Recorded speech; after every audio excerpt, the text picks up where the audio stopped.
Our guest today on Real Rover is Greg Sullivan. Welcome, Greg. Hey, thank you. Great to speak to you today. Now, I know that you are a researcher and an author who's lived in Japan a long time, and you coordinate JCETI, which is the Japan Center for Extraterrestrial Intelligence, which, for those who don't know anything about SETI, it's a research organization currently working to expand awareness about positive, very important word, positive human futures, ET disclosures, and benevolent ET contact in Japan.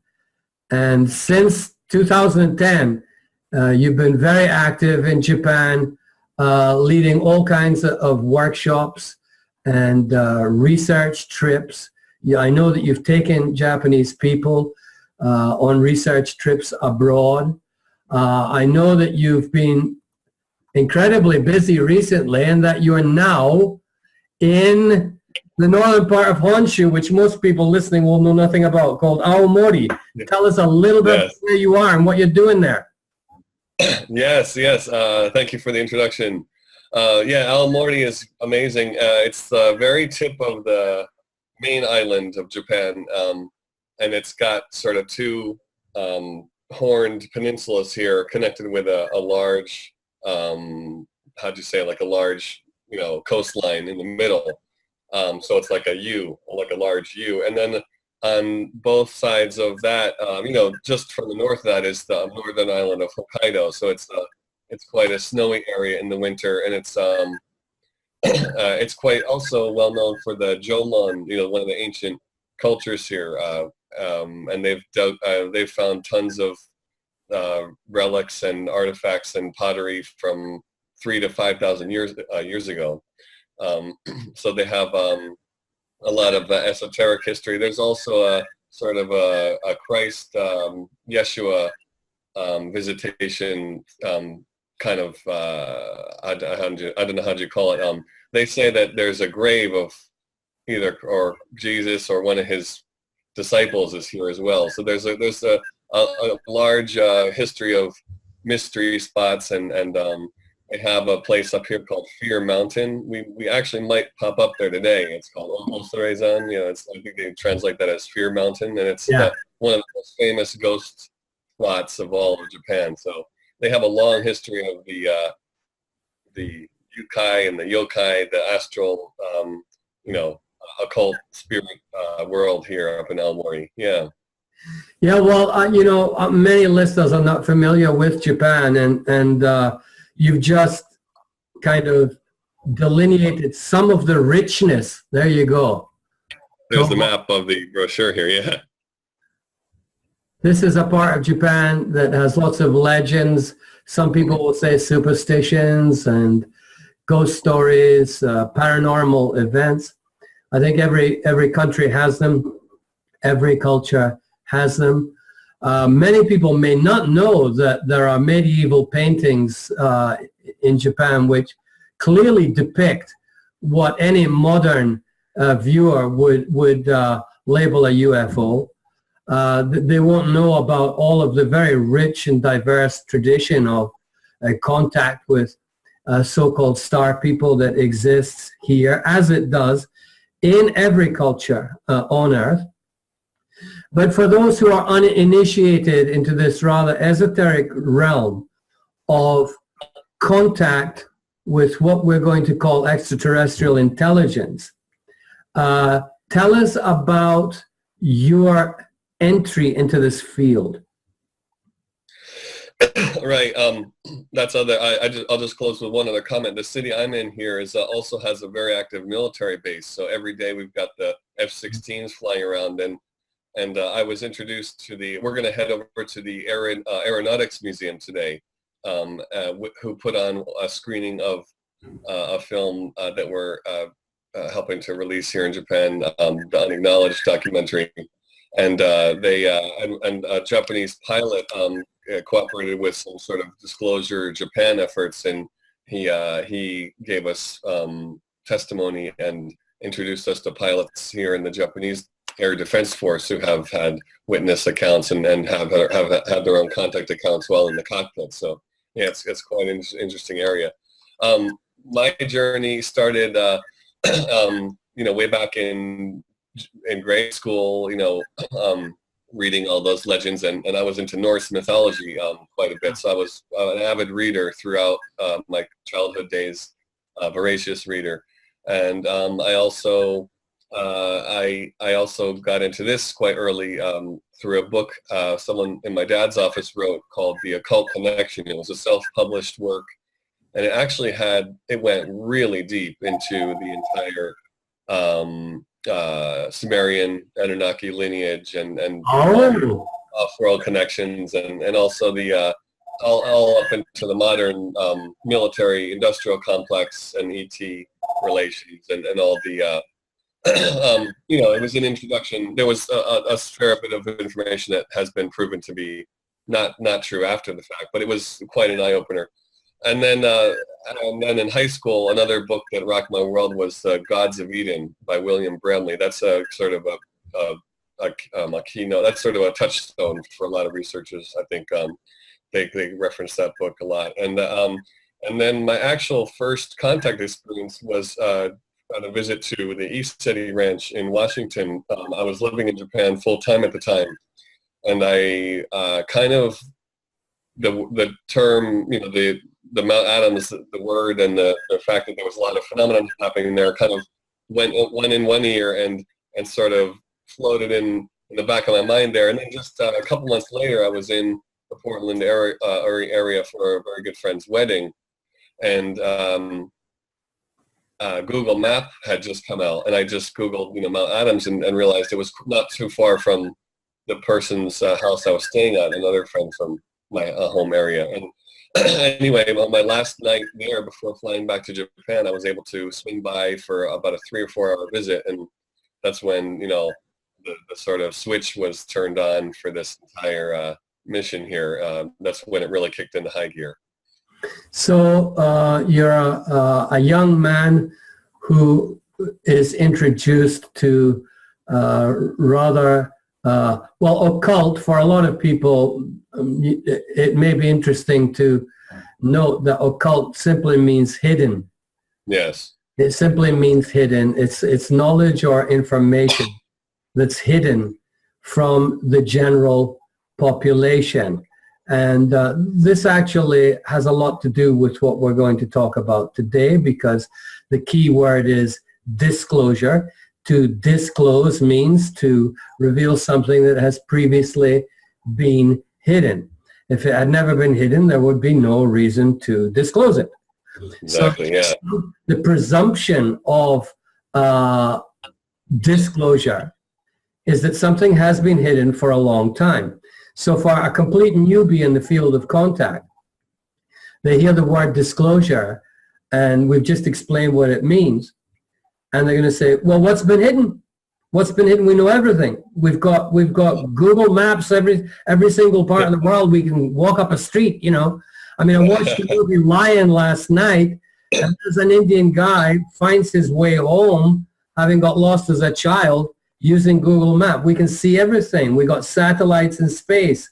We got all kinds of technology. I mean, how in the hell can you hide anything? What needs to be disclosed? Exactly. Yes.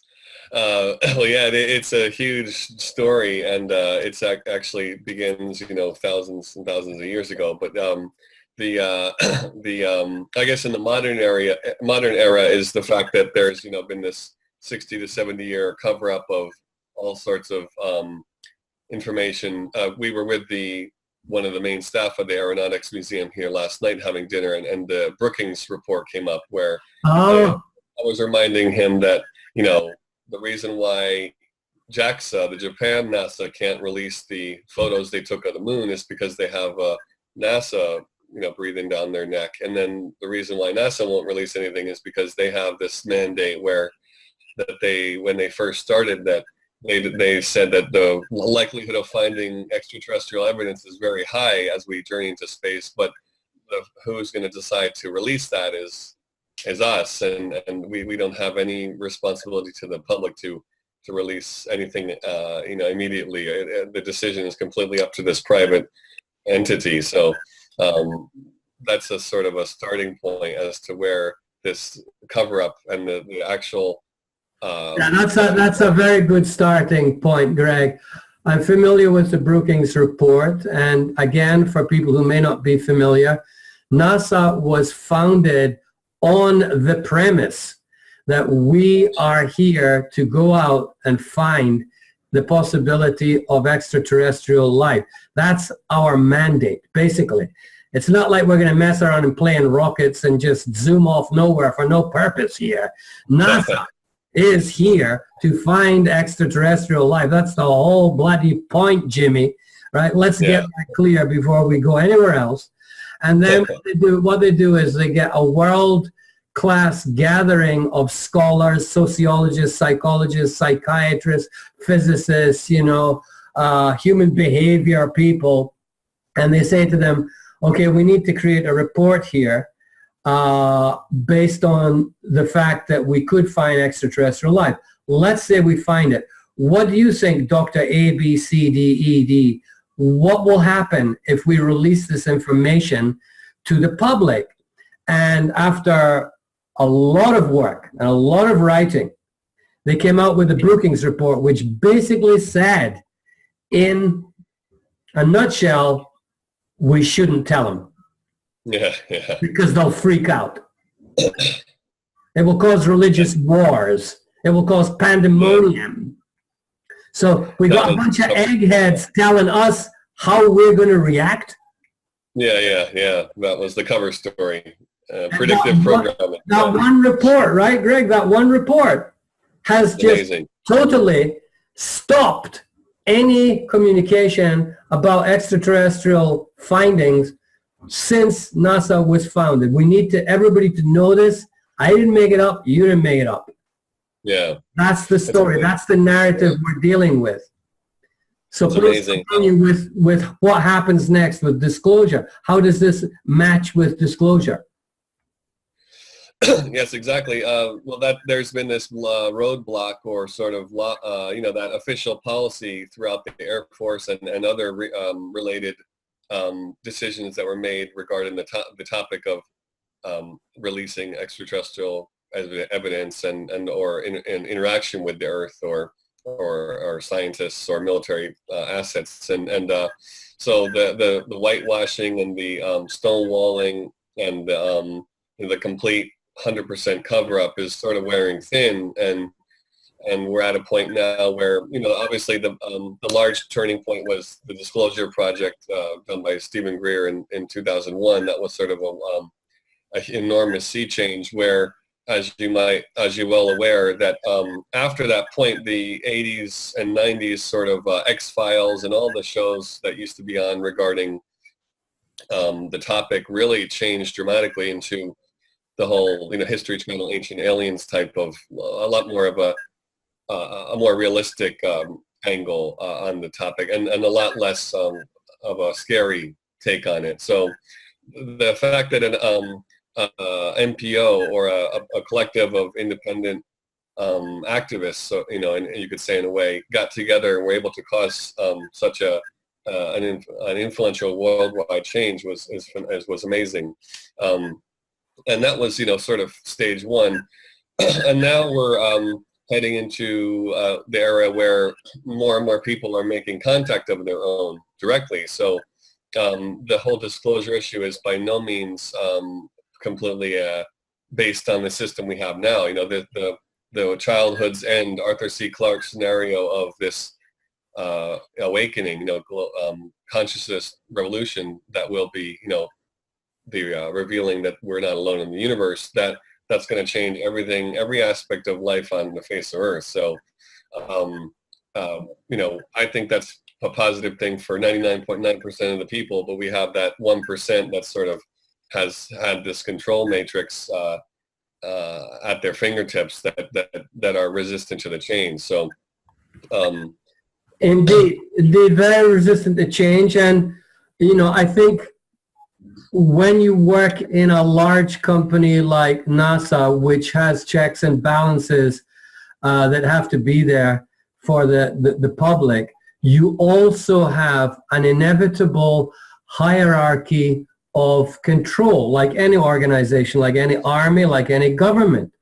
And it really comes down to one or two individuals who are in positions of great power and influence within that hierarchy, literally. I mean, we've just seen that in your country, in the United States. You know, Trump wants one guy to be in a certain position, and by God, he gets there, right? Yeah. And that's how it works. That's how the system works. So let's just go back to Dr. Stephen Greer. You have to open up the idea now with me of, and our listeners, of where he came from, how he started the Disclosure Project, and then we can come up to speed with where we are now.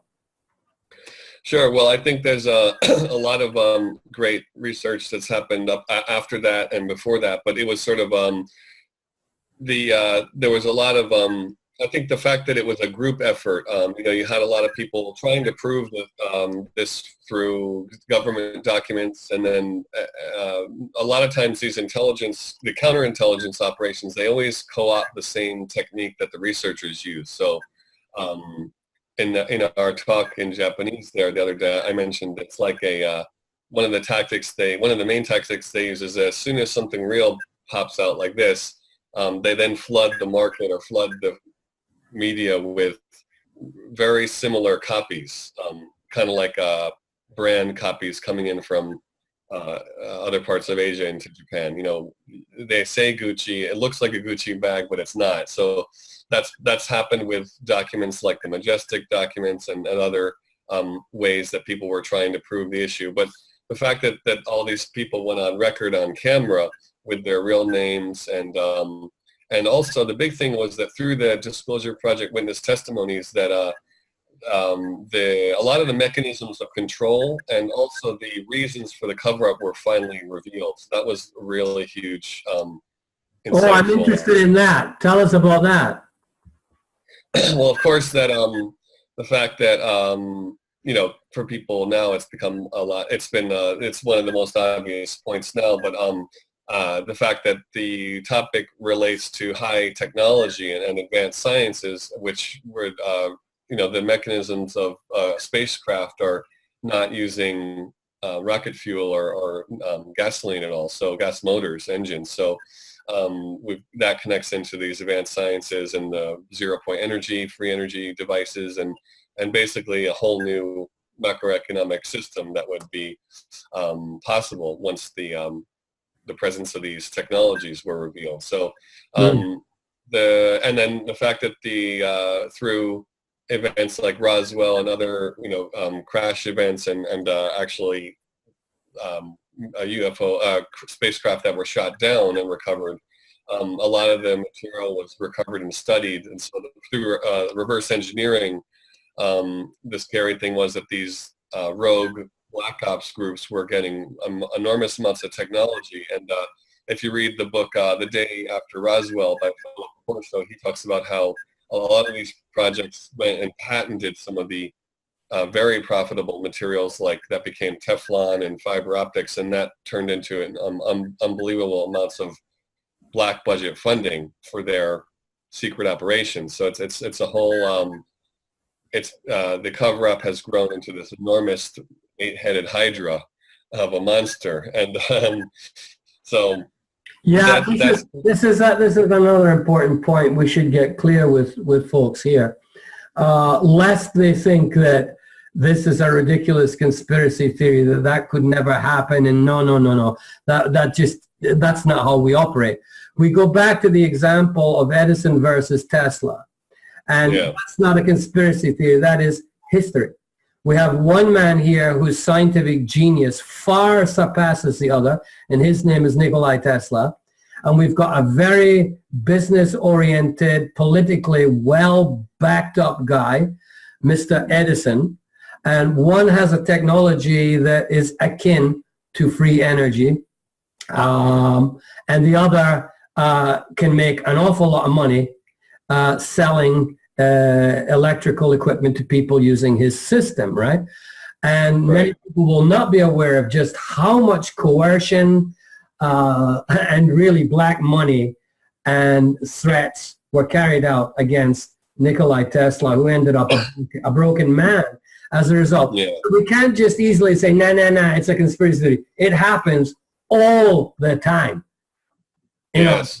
All the time. So it should be no surprise to people that if we are suddenly gifted the potential of a technology that is so far ahead of anything we have imagined, and I know that you mentioned Teflon, there are many others that come to mind, but imagine you get your hands on that and you know how much that's worth, and you're a savvy businessman. Are you just going to turn around and to all the charity organizations around and say, hey, let's share it, babes?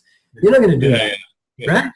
No, So unfortunately not. it's realistic. What you're saying is very realistic. They have an invested, strong reason for covering up their tracks because, and the many-headed hydra here is, once you've covered up this much and it starts pulling itself over, you gotta close this hole over here and then this one over here. Yeah. So it's like the circus game. You're trying to hit the coconut, but you got.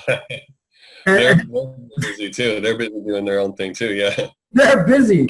So Stephen Greer, let's just get a bit more about Stephen Greer, who started the disclosure that resulted in all of these people coming out with witness testimony. Where was he coming from?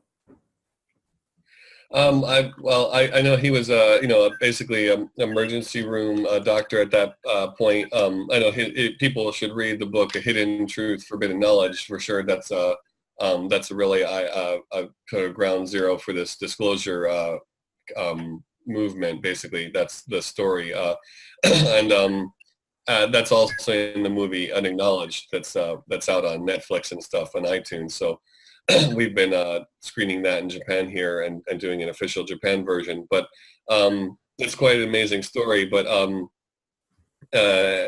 really, it was an accident. It's and I think it's sort of definitely a soul contract thing for sure. So I talked to the founder of the International UFO Museum in Roswell, New Mexico, who said that he remembered when Dr. Greer first started coming to the conferences and stuff, and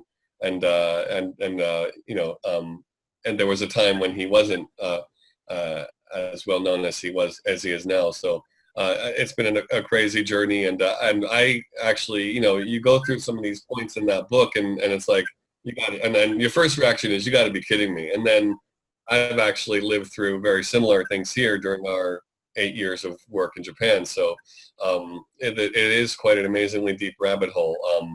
And how these rogue black ops groups have gotten so far ahead of the game that they're able to mimic actual ET phenomenon easily. So that's where we're jumping into.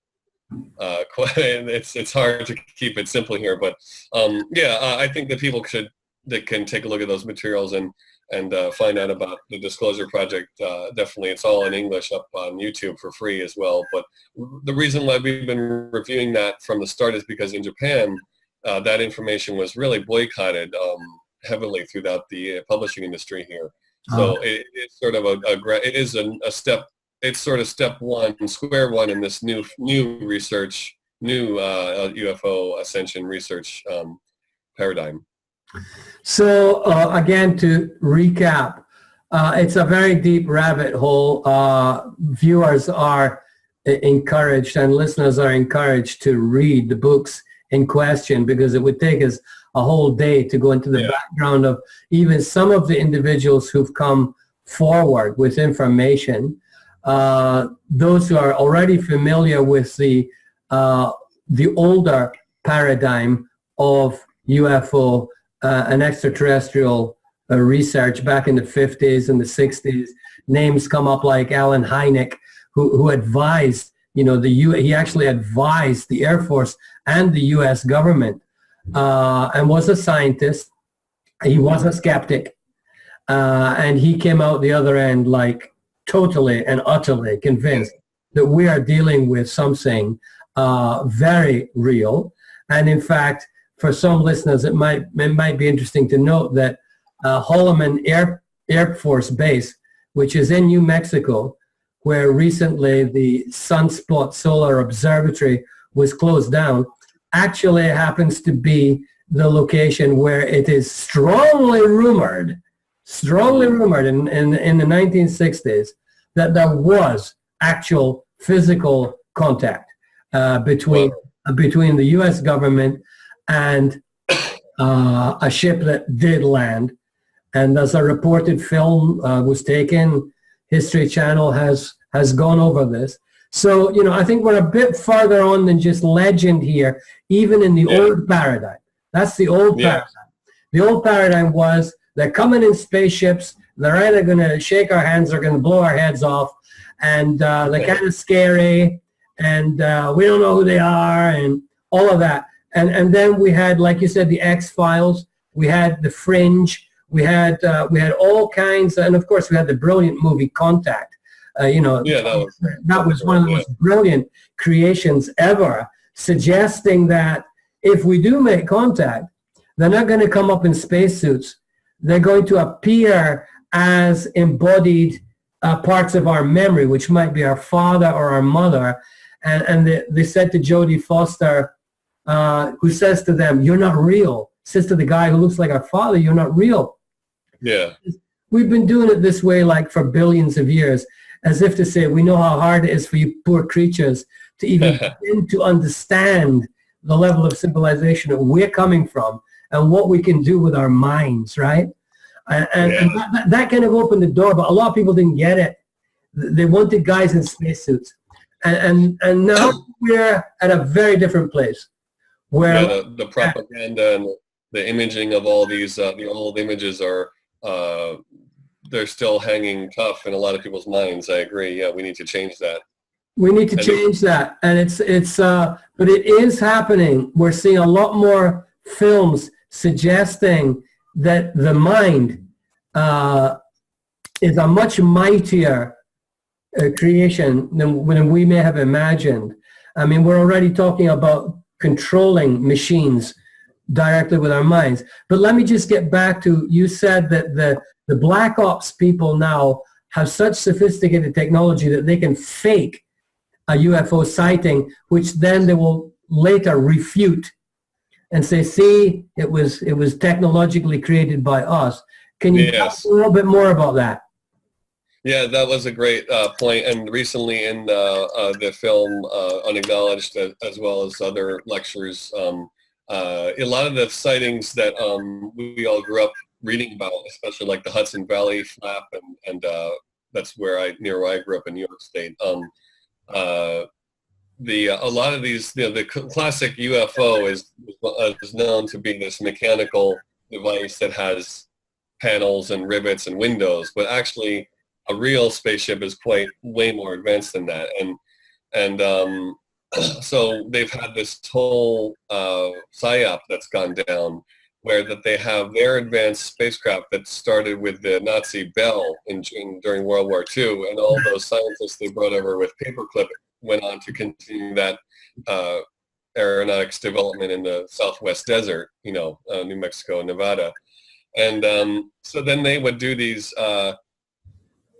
so-called select interfaces with the public, where they would fake the sighting. And so people are saying, we saw this UFO that was actually a military ship. It didn't have any propellers. It didn't make any sound. They were using advanced anti-gravity technology. But that created this enormous mythology, the UFO mythology, that went out through all the books and workshops and lectures throughout the 80s and 90s. And all the while, there was this huge agenda behind that, which was preparing for this potential scenario of a false alien invasion. So that's sort of the key theme in this new film, Unacknowledged, which is a total omnibus of all the UFO research up until now and what was really behind it all. So you definitely recommend that to anyone to start. And so you're saying here, Greg, that a vast majority of the sightings that were reported by individuals were actually engineered by Yes. black ops groups with a specific agenda in place. Yes. Uh, Piggyback on that, and yes. what would you say that specific agenda is, tersely? Well, it's the fact that they want to militarize the relationship. You know, the fact that they've been ignoring the real potential of peaceful contact, and then exploiting the potential for using it as a warmongering technique, the ultimate unseen enemy. Yeah. So that's the whole thing with it. What's the difference?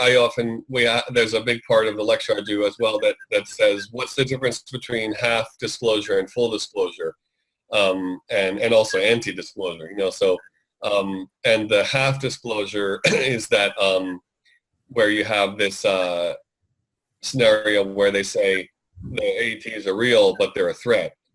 So the whole agenda is that with the whole Star Wars program in the 80s and the SDI Defense Initiative, they want to use this and spin it into to help create more work and more enormously expensive projects for the military-industrial complex, especially the private, the private companies that build weapons and weapon systems. So I got a taste of that world and the compartmentalization right before I started JCETI in the East Coast of the U.S., selling scientific equipment to those kind of companies, and it was a quite interesting experience.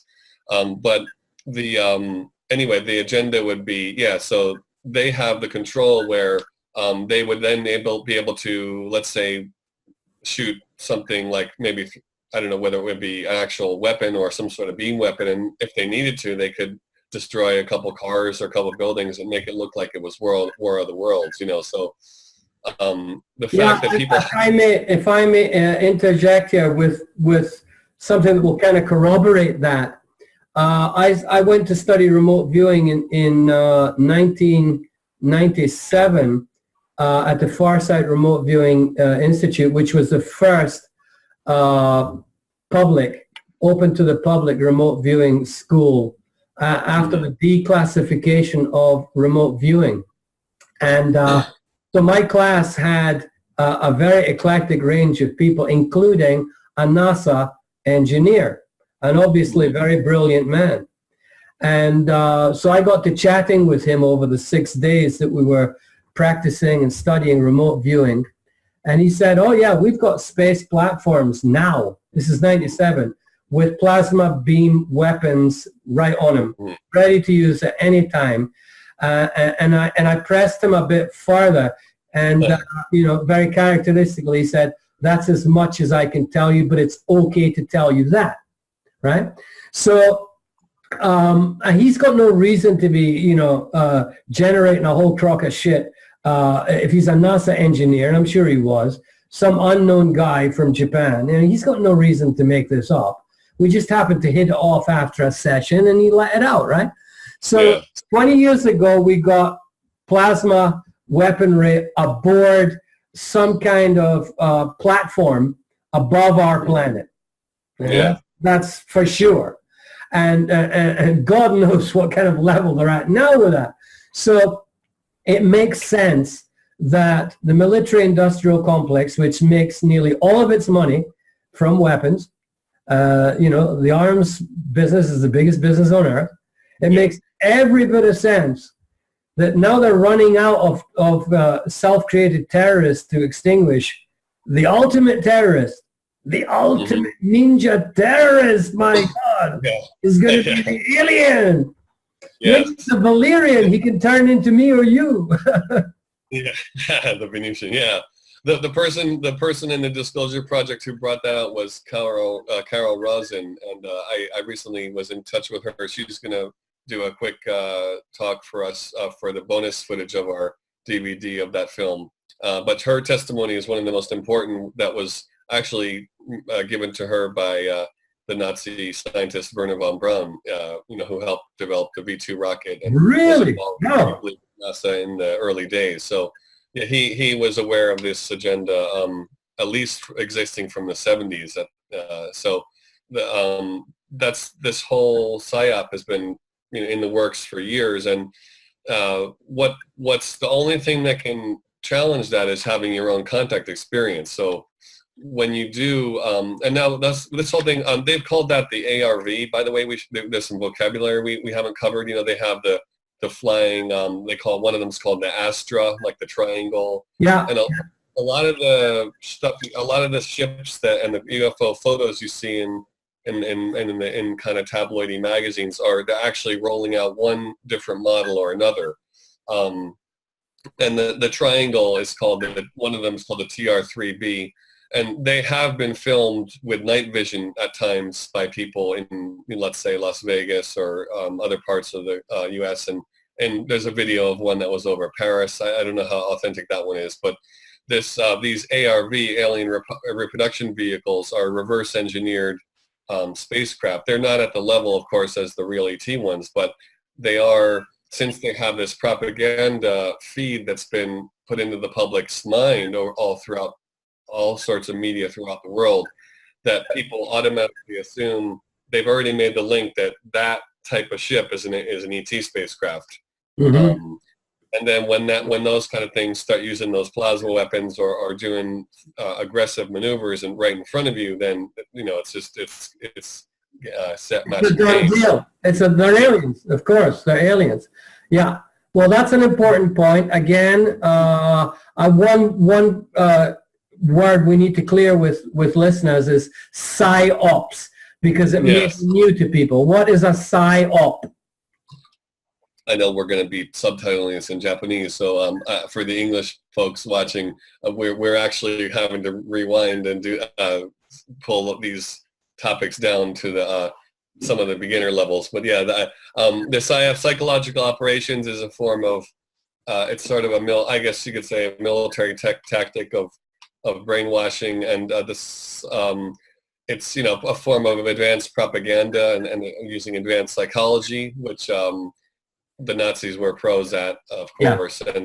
And basically it's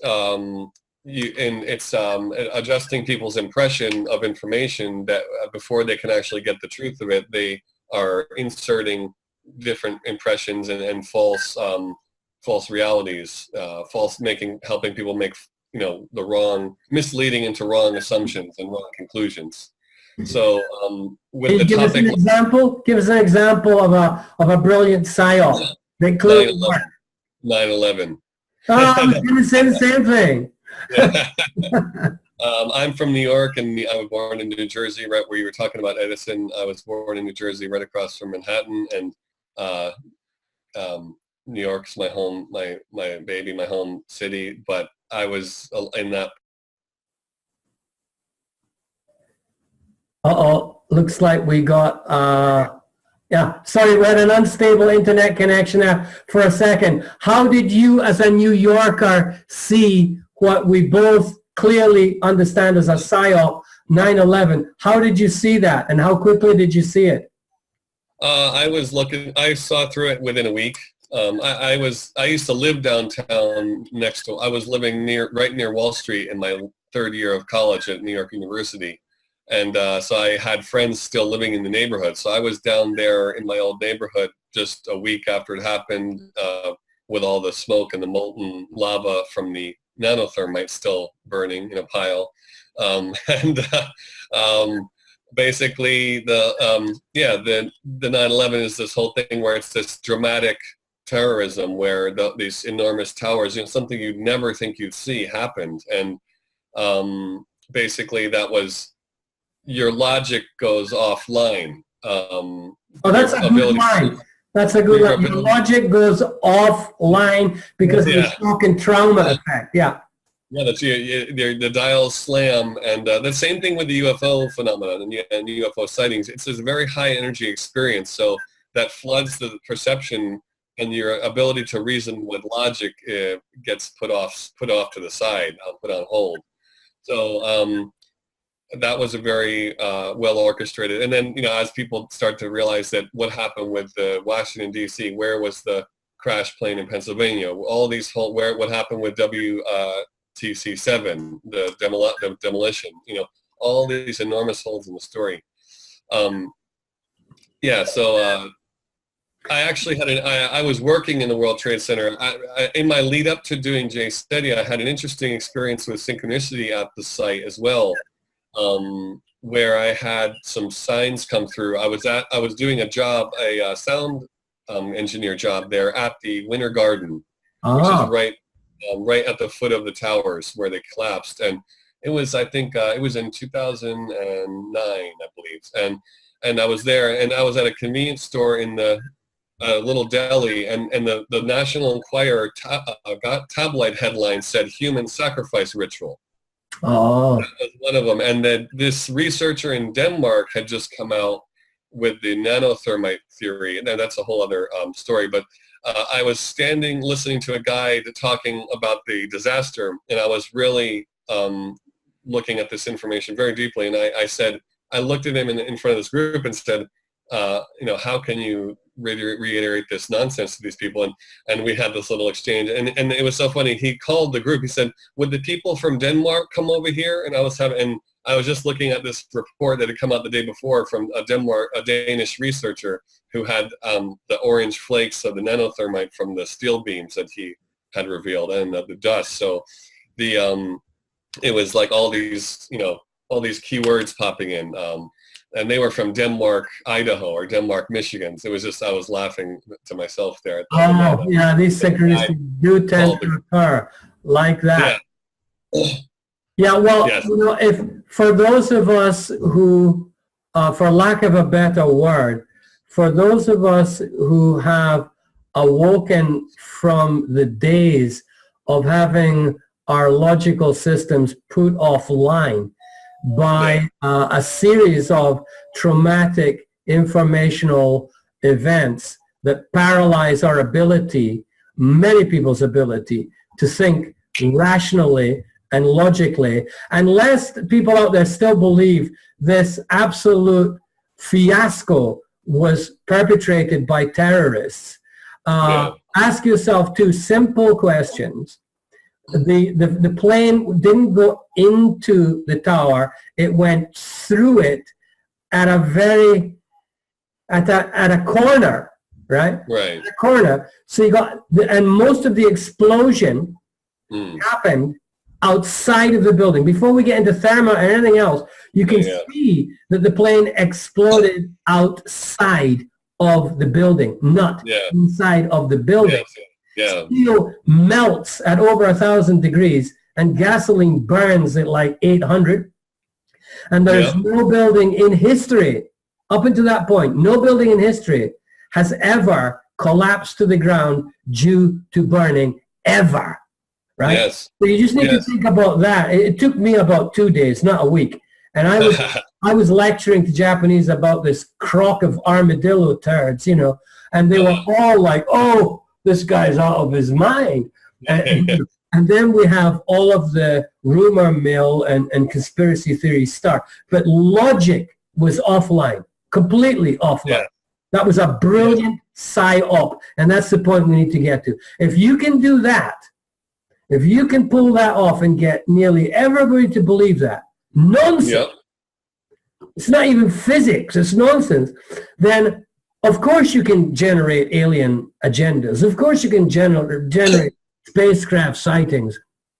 It's it's easy, right? Especially with no reference, with no real scientific base of evidence, and very few people with the experience.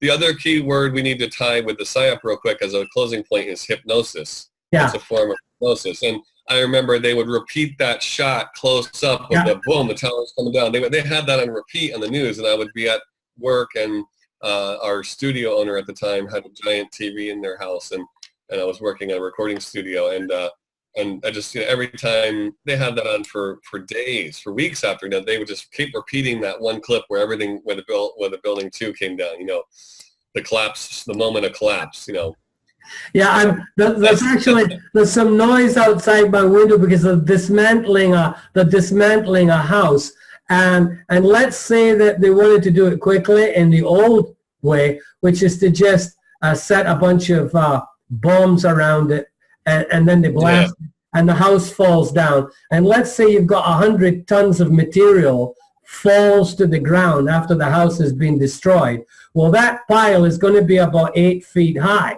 right? Yeah. And when the 2 towers went down, the amount of material in those towers should have left a pile of rubble at least 10 times higher than the Right. abysmally pathetic amount of stuff that was left at the bottom. And the whole world went, nothing wrong with that. It just disappeared, for Christ's sake. It just disappeared. So that kind of technology can vaporize millions of tons. Nobody thinks about it. Nobody questions it. It's now, I prophesized at the time, Greg, if we don't wake up within 6 months of this happening, give it 10 years, and it'll be a complete done deal. It'll be unchallengeable, you know? Yeah. And it's unchallenged. So what you're saying about science is not science fiction. Quick little point here. I live in Fukuoka Prefecture, which is where the right now where I live is the original target of the Nagasaki A-bomb was in Kokura. That's where I live right now, and there's a huge Mitsubishi Steelworks there, and I know a manager there. Those people that plant made the beams of WTC 1 and 2.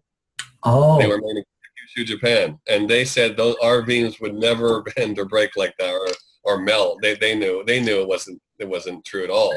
The Steelworks people, I've met them. Oh, that's a precious piece of information. Yeah. Exactly. Yeah. Steel beams do not just snap like toothpicks. It doesn't happen. So logic has gone offline through this fantastic program of hypnotic suggestion. Bamboozled. Bamboozled in the best sense of the word. So here you are, and here's is Dr. Greer and a worldwide group of people who are coming out with a different narrative, a kind of antidote to the hypnosis. It's an antidote to hypnosis, which depends not on the information about ET, but it depends much more on you making contact with ET. Yeah. So let's get into that now. What is that all about? Right. Well, the two really go hand in hand. In order to make, I think that it's possible for anyone to make benevolent, contact. But what helps is that to clear the decks as to really realizing what has been this non-contact or this non-disclosure up until now. So understanding the cover-up is a really big sort of basic training for people. And then really what happened was with my journey was that I went to, James Gilland. He has this amazing ranch in Washington there called JCETI. And I thought I would never, I was thinking to myself, I'd love to go back there someday. And then what happened was the craft and these sightings continued after I was back in Japan. I was seeing them in the skies of Tokyo. And it was almost like reminding me the feeling, of wonder that I experienced at the JCETI ranch. They were saying, don't forget. So every once in a while, as I drifted back into everyday life, and that experience was with me, but was not, everyday, in my everyday consciousness. I was then kind of being tapped and initiated gradually by these benevolent beings. So, and then in the end, in the year or two leading up to this project starting in 2010 officially in Japan, I was back at home. I moved home to New York for about a year and a half, and I had heard the other interviews from Dr. Greer talking about their C5 contact events and with their group JCETI, and the amazing results they were having. And I ended up joining the group, and they had a members-only training manual at that point, which I got, and I was reading it, and just everything in there was check as far as my experience personally as well. So then I realized that that my mission was here in Japan, and I had first experienced this world while living in Japan, and really had my sort of consciousness renaissance while living in Japan here. So I wanted to share this with the people there. I felt this really strong desire that my calling was here. So in 2010, I brought the C5 initiative here I went back to Japan with a laser pointer, the contact training manual, and a radar detector. and that was it. And these kind of JCETI contact materials, and then developed a program for the Japanese from there. But anyway, it's the premise is that people are making contact all over the world, and we're finally getting past all the middlemen, the gurus, the kind of on the over the clouds contactee type of types that really there's no need for any sort of middleman in this at all, which is an amazing thing to realize. So and you can take it at your own pace too. So really that CE5 really broke in 2013 when the film Sirius came out, and that was really a big worldwide phenomenon. And people now have this ET Contact app. We released our own Japanese version last year. So it's getting easier and easier to try it out for size. Contact for the masses is here. So that's amazing. And we've had we've actually replicated the experiences of these groups here as an independent research group. We're in no way officially affiliated with any other group. So we've built JCETI with our 4,000 plus participants over 8 years, and we've had experiences that corroborate other groups across the world as far as non-threatening, non-violent, non-scary, amazing, inspirational, very fun, and ecstatic, contact experiences, throughout all over. That's very important, that these adjectives that you brought up, fun, ecstatic, obviously people are having a good time. And it's important also that you mentioned that the hierarchical structure of, even 7 years ago, the UFO contactee was venerated, semi-divine being. I have contacted the Pleiadians. Yes. Yeah. You need me. Yeah. Well, let's go into that briefly, because that's a very interesting thing, is that when you look at religions like even Mormonism or some of the religions we mentioned yesterday on the phone here in Japan, a lot of these, they start with the same type of experience. Like, it's interesting. They have this experience with something great, and then they become the head of their own group. And it's sort of like, every shaman, as you know, has the decision to make once they have a certain degree of power, that are you going to use that for the benefit of others or for your own benefit, the service to self or the service to others route.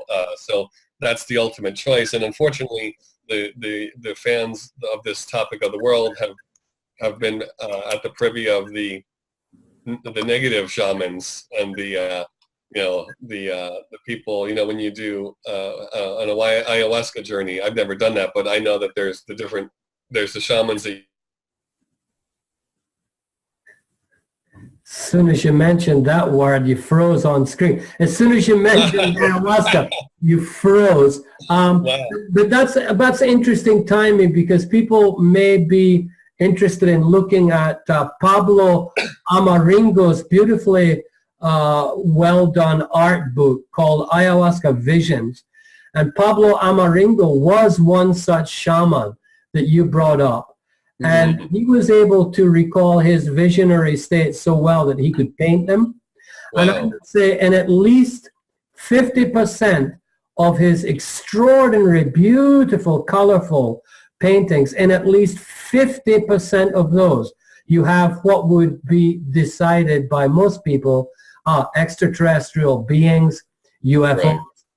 Other worlds, right? So you have to ask yourself, why would an uneducated Peruvian shaman and half of his tribe all be seeing Venusians and ships and all manner of extraterrestrial activity if this was merely brain generated, as the scientists would say? It's not real. It's what we would call a hallucination, right? So these points you bring up are very important. The guy who started the Mormons, his visionary experience, anybody could see that was extraterrestrial contact. Yeah. He was actually given objects of extraterrestrial origin, the Urim and the Thummim, I think they were called. And now look at where Mormonism is. No negative print out here on Mormonism, good on you, go for it. But we don't need intermediaries. That's what you're saying. We can contact the others. Yes. There's the key themes that we've seen in the past throughout the 50s and 60s and 70s with these groups that I know you're aware of, especially also here in Japan, I can confirm, is that with the things like the Adamski movement, they took on this mythology that became quasi-religious, and the infighting, and then when these groups started to do their sky watches, you had a lot of faking of evidence too, which was just such a horrible, one of the worst heinous crimes of a researcher that's unfortunately been rife through this field.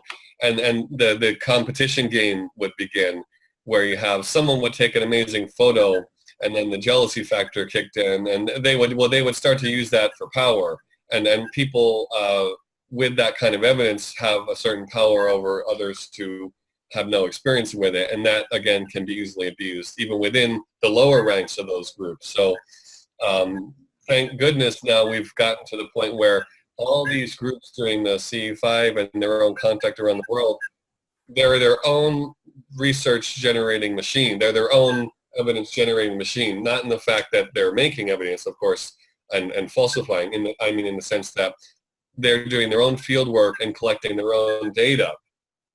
So there's no embargo, there's no limit on who owns what, and that becomes it switches from a competitive playing field into a collaborative one very quickly, and that is another amazing shift that ECETI and CCETI both help facilitate. Very important. It's almost in a sense it's a bit like the history of Gnosticism.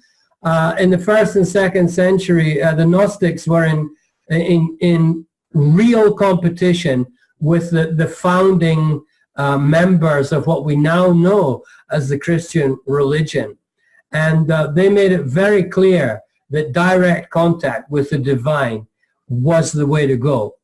But it required a lot of discipline and self-sacrifice and practice and corroboration and gathering your own evidence and making sure that you weren't in contact with some flaky apparition. That was knowing yourself directly, knowing your own divinity directly. But they were very quickly wiped out by I think it's a mode of human consciousness which would prefer the route of less challenge, which is the route of, we just listen to the leader. Now he knows, and we've proven that he knows. And of course, he's gathered the evidence to prove that he knows. And so we're, in a sense here, though, what we're talking about. The Pied Piper effect. The Pied Piper effect, yeah. But many people will not be aware that it is actually through ET contact that Gnosticism, in a sense, a really advanced form of Gnostic understanding, is reoccurring on this planet, where any man, woman, or child can actually go out with you. And we do need people like you with at least the manual. Yeah, navigators. You need navigators. I mean, some people are lucky; they just it happens to them. But then they will either want to forget it, or it will be denied, or they'll go into an episode of mental problems because what they've seen just destroys the systems, right? What you're doing is you're offering navigation, manuals, and hopefully this won't turn into a religion 20 years from now, and you'll be sitting up on the throne. I promise. You have my word. I'll call you on that. You call me on. You can call me on at that point. Yeah. When you see my face on mug cups around Japan, yeah. When I have when I have 2 offices in Gotanda, like these other groups. Yeah, exactly. So let's now shift, because we're in the last third of the interview now. Let's shift to what we've got people out here listening and viewing this who go, well, maybe this is not completely crazy. Can I just sorry, can I just follow up? We were talking on the phone offline yesterday, and I just want to tie in that point with this changing of the guard. Can I comment on that real quick? Yeah, of course. When we experienced that with Japan, I know you've seen the sort of the old crew, the old boys network, who, and I'm confirming to you that it's not really, yeah, well, it's the fact that a lot of these people, their careers have been built upon this old information, which in our field, unfortunately, was largely man-made. So that's really, there's a strong resistance to this sort of level of open source contact happening. So that's an ongoing challenge for us right now. Oh, that again is a very important point. Let me just give you an example from my own experience. Yeah. Nearly every physicist on the planet makes his or her living based on fundamental information about the universe. And part of that information is every single one of them will say the sun generates energy through nuclear fusion at the center of the star. The entire worlds are based on that one piece of information. And the way science should work is it goes through a process of falsification. Nobody can actually prove, and nobody has ever or ever will prove, that nuclear fusion is actually what powers the sun and all other stars. It is a theory. If that theory is falsified once, just once, and it's replicated through experimentation, that's the end of the theory, and that's the end of your career, Jimmy. You spent 20 years, and it's not because you, Jimmy, are a bad guy. You, Jimmy, just fell for an explanation and didn't check it out enough. And that's your fault, Jimmy. All right? That's your fault.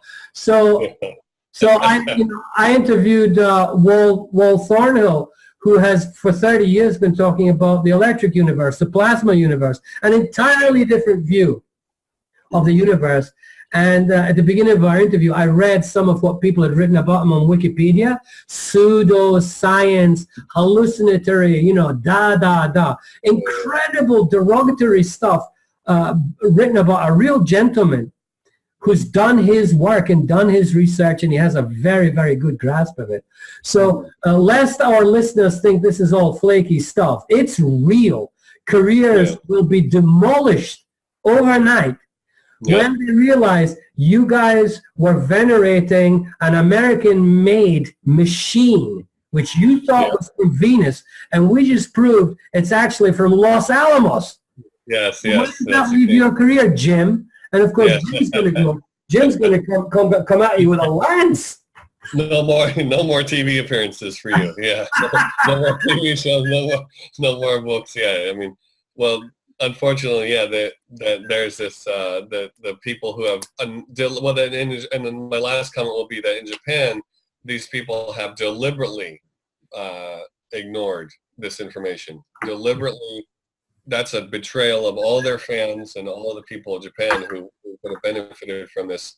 The scene is 10 to 15 years behind. It's getting better now, but when we started, there was a 10 to 15 year gap in kind of average understanding of this knowledge, because these people, not only were they blocked from the mass media who wouldn't have broadcast it, but even in their private lectures and their private schools, they deliberately ignored that, and because that was it's exactly like you said, their stance up until then would have been eradicated. Yeah, exactly. And any true researcher, and a true researcher is a rare, really a rare bird. A true researcher will have the courage to say everything I've said until now was wrong. Right. Yep. Or I don't. Or I don't know. Yeah. Or I don't know. Or I don't know. And I think I've come maybe across 2.5 guys like that in my entire life. Yeah, sad. That's how hard it is. That's how hard you get so invested in it. So let's move in now to Japan. And I know that you're in a very unusual position. Here you are, an American, speaks fluent Japanese, teaching people about something very arcane and wonderful and incredible. What kind of people are coming to be trained with you in contact, and how have they changed?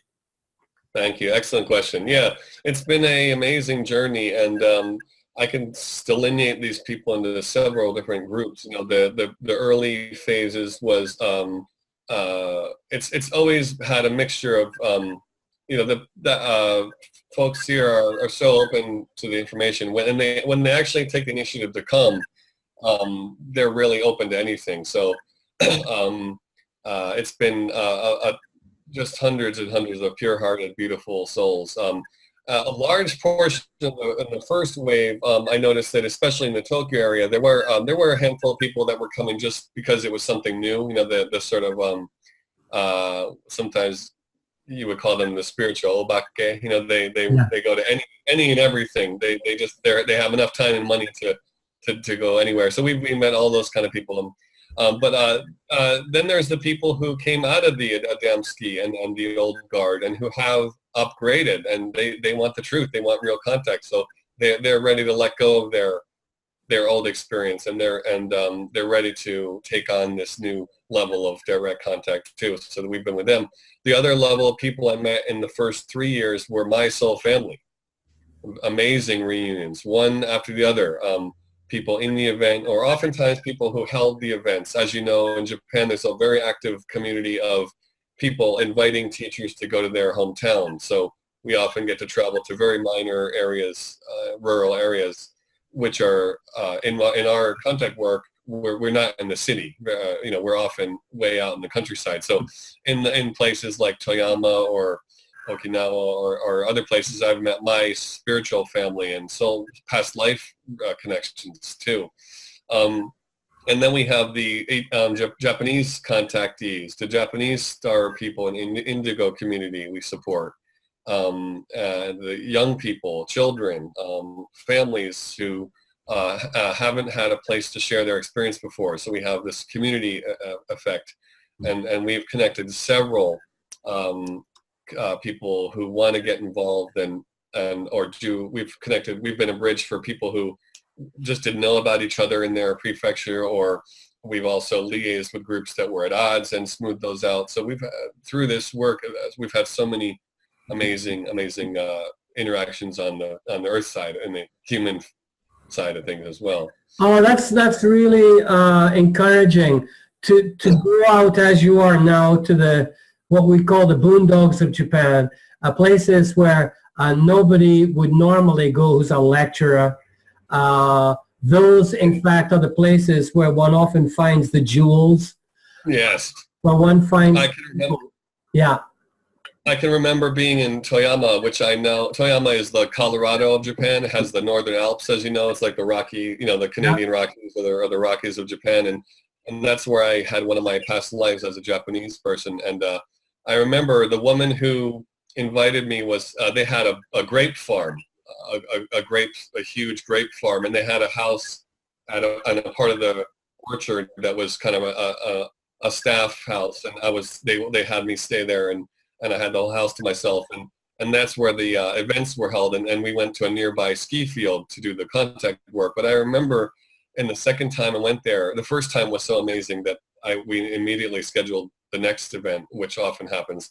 And in the second event, that woman and the people who actually hosted me, they couldn't make it until like maybe 2 hours after we started, and I was sitting there as all these people, word had spread, and people just kept pouring into this house. And I'm sitting here thinking, this is, you know, the grassroots effort at its peak. And I'm thinking, this is my entire international experience since age 16 at its absolute pinnacle. I mean, I was just floored. It was so inspiring to be in this straw mat tatami room with the people who didn't know each other, and I had never met them before, but we were all gathering for this, you know, let's do contact, you know. So I was that's another way to understand contact too, is that because you are not Japanese, And because you're not part of the hierarchical structure, which people need to understand who are outside of Japan listening to this, it's incredibly hierarchical. So the people in the UFO community don't talk to people, for example, in the yoga community, because they've got their own hierarchical pyramids there. They may meet and politely exchange greetings, but it's never like we're all equal under the sun. And the only way that can really happen, in my experience, is for an outsider to come in and be the catalyst so that everybody can start hugging each other and go, what difference does it make, right? Yeah. Which is an important part of your work, I believe, that you allow that interaction to happen, and that cannot be underestimated by anybody. You can't buy it, sell it, or package it, or learn it, or go to university. You have to actually be in the field. Very important insight. What you're doing right now, Yeah, that's, you and I share that unique angle, and that's what obviously the guides have kind of triangulated for us to do, to get this word and get the experience out to as many people as possible. So just as you said, I mean, we've interacted with so many different types of other spiritual groups, and that's been a miracle. That's been just a one amazing collaboration after another. So exactly, I have no attachments to any kind of societal hierarchy here where I can't do this, or I can't go there, or I can't interact with this group. There's absolutely zero restriction as far as that goes. So that has been probably one of the strongest points. So that is a very insightful it's hard for people to understand how important it is. I mean, already in our talk today, you have mentioned that at the beginning of this, you talked to pilots, and basically the Japanese Self-Defense Air Force are here talking to, a tall Westerner who speaks the language. For a meeting like that to happen between two Japanese and to get that information would be almost impossible to conceive. It would be, you'd have to be in the same category box to even get into the room to talk to a guy like that. People like you or I can walk into any room, anywhere in Japan and talk to anybody. Yeah, it's amazing. Because it's culturally accepted that, that's okay. And we must never abuse this. And we must never take it for granted. We're extremely fortunate that we get the love and support of so many Japanese people. But we got to give them something worthwhile in return. And you're doing that. You're doing that. And thank you for those very insightful words. Thank you. It's I mean, not just anybody can do this, and there are very few actually doing it. So let's move on to now where you're going to go over the next year. Let's say you've taken it to this level. You've experienced a great deal. We didn't go into too much detail, but you've had a lot of resistance, a lot of hassle, a lot of people trying to put you down or denigrate your work. You've overcome that. You're still working through it. But now we're ready for the next stage of contact in Japan. So tell us what that will look like, Greg. Well, even this conversation with you, and all these, all the veterans in a good way who have an enormous influence, and as of last year, we've been meeting more and more of the sort of the good, the positive vanguard, the positive old guard, so to speak, the wise elders, so that you and Sonia and others who have kind of created the spiritual field in Japan from the get-go. So that's been amazing to collaborate with partners like that. And then for us, and we're always striving to get more out as far as, we have we've been guided to less is more in terms of media and blog posts and stuff. So I've been really kind of holding back on a lot of their reports and actual research results, but we're now running up to package that in several different formats that it's time for the actual research results as we approach our 10th year here. So we've laid the foundation through 3 films, Sirius, JCETI's Contact Has Begun, and now this new unacknowledged film. But now, after that, I'm pretty much going to leave the Western information to be for a while, and we're focusing fully on our domestic Japan work. So that's going to be coming out in English as well, more and more. We've had absolutely world-class contact happening here. I call it the front lines of ascension because, look, we've had Fukushima, and then, as you and I know, all of the actual esoteric roots. Japan is in one of the highest positions as far as the esoteric kind of layout goes on the earth as well. So all that stuff has never been put out in English. So how that relates to contact will be part of it. And I think we're going to be going more and more in the route of the online community and e-learning as well. So we want to keep people informed and support our community as they grow into contact and their own contact experience and beyond. So we take that as we're guided, and I've got, as I just calculated, a friend, a woman who helps with our website. Her brother has a publishing company, so we're gonna be doing a couple children's books. We have a lot of artists, so our team is growing exponentially. So I've got about 7 books in the pipeline right now that I could make at any time. So we'll see how, in what order they come down in. This book, where is it? Right here. The last one I did, the last book I did, I called it Hologram Mind. One second here. Great title. Yeah. Mind. Internet Dimensional Mind. I had it here a minute ago. Oh, it's I've got it here. And this was actually kind of, I wouldn't say a channel, but the actual process of it was, the great thing about books in Japan, as you know, is that they're spoken. A lot of the Japanese authors speak them. So I was in I made the outline for this book in Okinawa, and every night the ships were waking me up in the middle of the night saying, come outside, and I would go out and have a sighting. And then it snowed in our town, and I was in the bathtub for 2 days, just going through my outline and speaking into the recorder, and that became this book. And it was the fastest and easiest one yet, and it was the best one yet. So using that same sort of multidimensional speed, I'm hoping to rock out several more books in the next year or so. Wonderful. You're in the bathtub connecting. You called them the ships. In the very ancient days in Greece, they would have called that your daemon, your genius, that which comes from outside to contact you. Because in the old days, nobody ever thought that these brilliant ideas and books and strategies came from themselves. They realized clearly that it was coming from somewhere else. They were correct, yeah.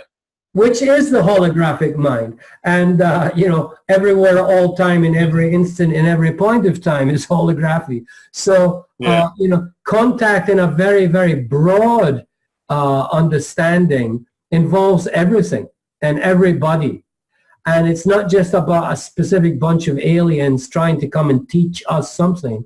It's about perhaps us becoming aware of the holographic nature of reality, which is why your book is so well named. And whatever order they come in and how they get downloaded will be revealed. For those of our listeners who could be in any part of the world, who want to, they're listening and they go, maybe these guys are actually a little bit for real. Maybe I should try and contact. And we've suggested that they maybe don't read the old paradigm stuff about us and them and the Venusians and the Syrians or whatever. And notice that during our discussion, we've never, ever used any terminology like being contacted by the doodah-doodahs. There. We deliberately avoided that because that itself is the old paradigm. Yes. That is. Thank you.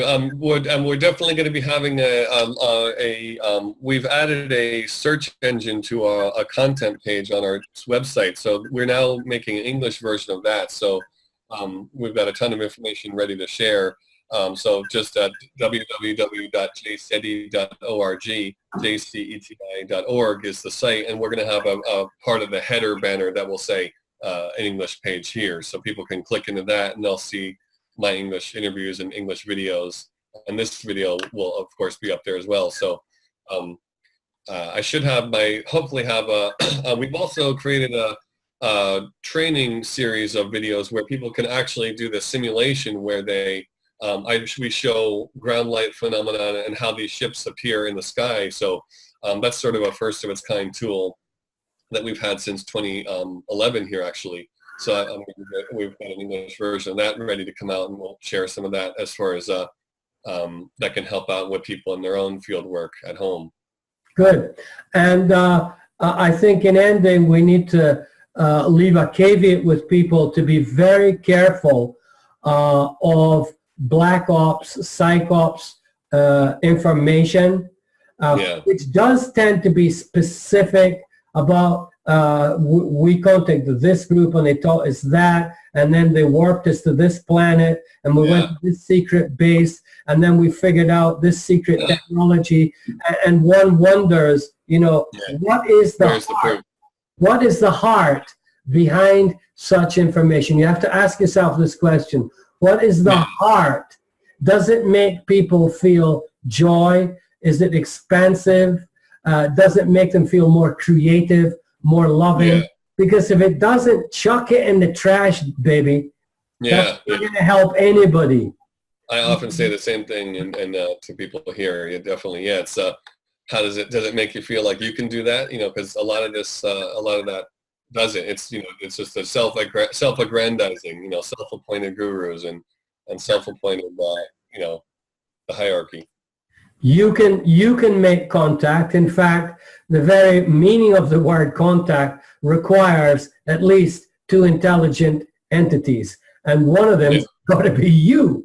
So, so we'll close today after this. First of, I hope we'll continue interviews. We're going to hopefully get a decent video of this, and we'll have subtitles in Japanese. For the English listeners, they won't need that. Anybody else wants to subtitle in your own language, go ahead.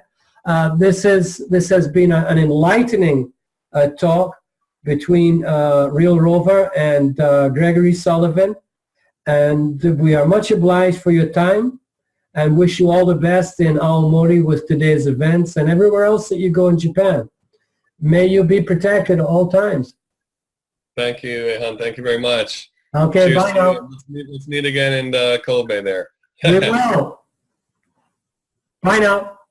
Okay, bye-bye.